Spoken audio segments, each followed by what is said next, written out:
Welcome to FishBowlProduction. My name is Suren. The month of May, as you may or may not know, is Mental Health Awareness Month. So there is a library not too far from here, a public library. The public library, for the Mental Health Awareness Month, decided to do this storybook. I think it's called Story Time, but it's done in such a wonderful way. I think this is really a nice creative way to get the awareness out, right? Make folks aware. And they did it by putting a storybook, printed out a storybook, put it on the walking trail, like one page at a time, certain distance apart. And that's where my wife, myself, and my daughter go walking to get our evening walk and so on. And there is this beautiful spot. There's this spot where you can see the sunset. It really looks nice. And here's a picture of it. But as we were taking a walk, we saw the storybook. And couple days back, I actually was cycling with my daughter back again because I wanted to get pictures of these pages and post it out. And here is that story for you guys. The book is named Ruby Finds a Worry by Tom Percival. Now hopefully you find a way to connect to this book as well. Ruby loved being Ruby. She loved to swing up high. And she loved to explore wild, faraway places. Sometimes she even went all the way to very bottom of the garden. Ruby was perfectly happy until one day she discovered a worry. It wasn't a very big worry.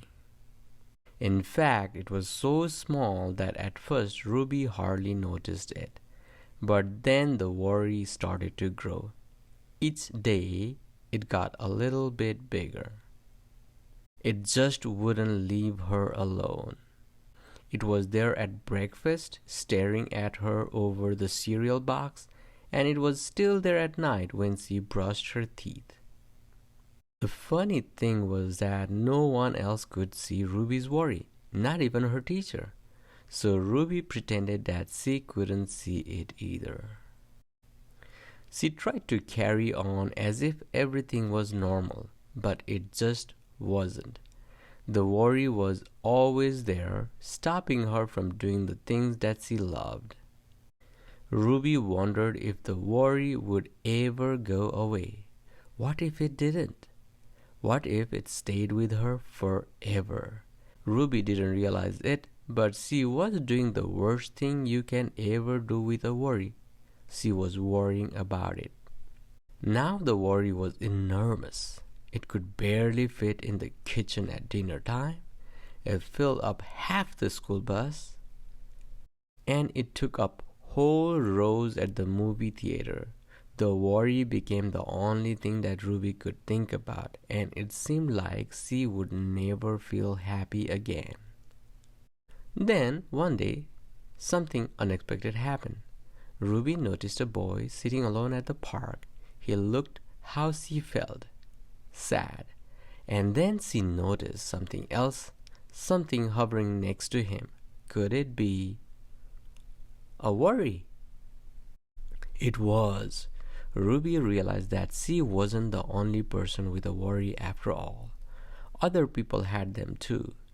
She asked the boy what was on his mind, and as he told her, the strangest thing happened.